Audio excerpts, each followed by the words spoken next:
Italy के एक famous painter Gionee ब्रोगलिन ने 1985 में एक पेंटिंग बनाई जो देखते ही देखते इतनी मशहूर हो गई कि इस पेंटिंग की 50,000 कॉपीज़ बनाई गई और इन कॉपीज़ को लोग अपने घरों में लगाने लगे।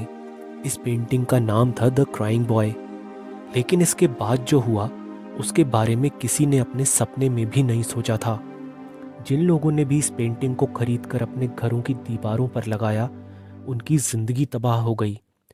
एक फायर फाइटर ने यह तक बताया कि वो तकरीबन 15 घरों में आग लगने के बाद अपनी टीम के साथ उस आग को बुझाने पहुंचा, लेकिन वह जिस भी घर में आग बुझाने जाते वहां द क्राइंग बॉय पेंटिंग मिला करती। उसका कहना था कि घर का सारा सामान जल चुका होता था मगर यह पेंटिंग हर हाल में सही सलामत मिला करती, जिसके बाद से लोग इस पेंटिंग को शापित मानने लगे और लोगों ने इस पेंटिंग को अपने घरों में रखना तक बंद कर दिया, क्योंकि वे अब तक ये बात समझ चुके थे कि उन हादसों की जिम्मेदार यही शापित पेंटिंग है। जिसके बाद लोगों ने हैलोवीन फेस्टिवल की एक शाम इस पेंटिंग की सारी कॉपीज़ को इकट्ठा किया और उन्हें जला दिया, जिसके बाद से इस पेंटिंग की वजह से होने वाले हादसों में भी आश्चर्यजनक रूप से कमी आ गई, जो अपने आप में आज भी एक हैरान कर देने वाली बात है। इस वीडियो में बताई गई सारी घटनाएं पूरी तरह से वास्तविक हैं। उनका किसी भी तरह की कल्पना से कोई लेना देना नहीं है। नालेबा, इस शब्द में एक खौफनाक और सच्ची कहानी छुपी हुई है। यह बात है 1990 की, जब बेंगलोर से लगे हुए मल्लेश्वरम और राजाजी नगर गांव में एक डायन का खौफ हुआ करता था, जो रात को लोगों के घरों का दरवाज़ा खटखटाया करती। वो डायन लोगों के परिचित सदस्यों की आवाज़ में ही उन्हें पुकारा करती और दरवाज़ा खोलने को कहती। जो कोई भी उसकी आवाज़ को सुनकर दरवाज़ा खोल देता उसके 24 घंटों के अंदर उस शख्स की मौत हो जाया करती। इस सिलसिले के चलते गांव के लोग अंधेरा होते ही अपने अपने घरों में कैद हो जाया करते थे और कोई भी बाहर नहीं निकलता, जिसके बाद से लोगों ने अपने घरों के बाहर नालेबा लिखना शुरू कर दिया, जिसका मतलब होता है कल आना। और अजीब बात यह थी कि ऐसा करने से गांव के लोगों के मरने का सिलसिला भी थम गया। इस घटना पर एक बॉलीवुड मूवी भी बन चुकी है जिसका नाम था स्त्री, जो पूरी तरह से इसी घटना पर बेस्ड थी, लेकिन जगह का नाम बदलकर चंदेरी कर दिया गया था। इतना ही नहीं, इस घटना के चलते कर्नाटक में आज भी हर साल 1 अप्रैल को नालेबा डे के रूप में मनाया जाता है। इस शख्स का नाम है गौरव तिवारी, जो इंडियन पैरानॉर्मल सोसाइटी का सीईओ और फाउंडर था। ये शख्स तरह तरह की खौफनाक जगहों पर जाता और वहां जाकर अपने इलेक्ट्रॉनिक गैजेट्स की मदद से वहां मौजूद आत्माओं से बात भी किया करता।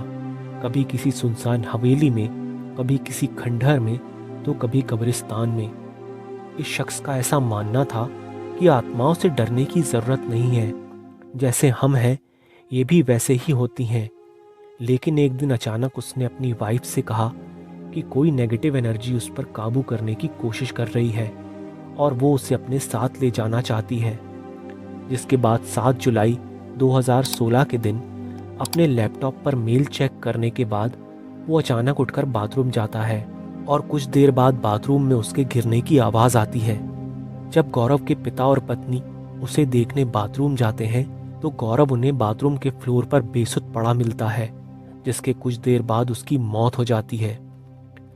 आत्माओं को ढूंढना उसका शौक था और अनजान पहेलियों को सुलझाना उसका पेशा, लेकिन किसी को ये बात नहीं पता थी कि एक दिन इस शख्स की मौत भी एक पहेली बनकर रह जाएगी। ये आइलैंड मौत के आइलैंड के नाम से फेमस है, जिसका नाम है पोवेगलिया। जितना डरावना इस आइलैंड का नाम है, इस आइलैंड का इतिहास उससे भी ज़्यादा भयानक है। सालों पहले जब इटली में प्लेग नाम की भयंकर महामारी फैली, उस दौरान जो लोग मरने की कगार पर थे या मरने वाले थे उन्हें इस आइलैंड पर क्वारंटाइन करके रखा जाता। लेकिन एक समय ऐसा आया कि इस आइलैंड पर रोगियों की तादाद इतनी ज़्यादा बढ़ गई कि जिन लोगों के ठीक होने की कोई संभावना नहीं थी उन्हें इस आइलैंड पर जिंदा ही जला दिया गया, जिनकी संख्या तकरीबन 1,60,000 के आसपास थी। साथ ही उस बीमारी से जिसकी भी मौत हुई उनकी लाशों को भी इसी टापू पर लाकर दफन कर दिया गया, जिसके बाद से उन लोगों की आत्माएं आज भी यहाँ भटकती रहती हैं। इसके बाद से ही यह आइलैंड हॉन्टेड माना जाने लगा और 1922 में इस आइलैंड पर एक मेंटल हॉस्पिटल भी बनाया गया। लेकिन इसके बाद इस हॉस्पिटल के स्टाफ और डॉक्टर्स की रहस्यमय परिस्थितियों में मौत होने लगी। साथ ही इस हॉस्पिटल के डॉक्टर्स से लेकर नर्सों और मरीजों तक को यहाँ कई अजीब साए दिखने लगे, जिसके बाद इस हॉस्पिटल को बंद कर दिया गया। इन घटनाओं को देखते हुए सरकार ने भी इस आइलैंड पर जाने से रोक लगाकर रखी हुई है। आज कोई मछुआरा तक इस आइलैंड के आसपास मछली पकड़ने भी नहीं जाता, क्योंकि उनके जाल में मछलियों की जगह मरे हुए इंसानों की हड्डियां फंस जाया करती हैं। कोडेक्स गीगास ये वो रहस्यमयी किताब है जिसे डेविल्स बाइबल भी कहा जाता है, जिसका मतलब होता है शैतान की किताब। ऐसा माना जाता है कि ये किताब खुद शैतान ने लिखी थी। बात है 13वीं सदी की, जब एक मॉन्क को कुछ नियमों को तोड़ने के जुर्म में राजा ने दीवार पर चुनवा देने की सज़ा सुनाई, जिससे बचने के लिए उसने राजा से कहा कि वो एक ऐसी किताब लिखेगा जो पूरे राज्य का गौरव बढ़ाएगी। लेकिन राजा ने उस मॉन्क से कहा कि उसे ये किताब एक ही दिन में लिखनी होगी। लेकिन आधी रात तक वो मॉन्क यह जान चुका था कि वो इस किताब को एक रात में पूरा नहीं लिख सकेगा, जिसके बाद उसने शैतान को बुलाया और अपनी किताब लिखने के बदले उस शैतान को अपनी आत्मा देने का वादा किया, जिसके बाद इस किताब को शैतान ने पूरा किया। इस किताब के हर पेज में शैतान की तस्वीर बनी हुई है।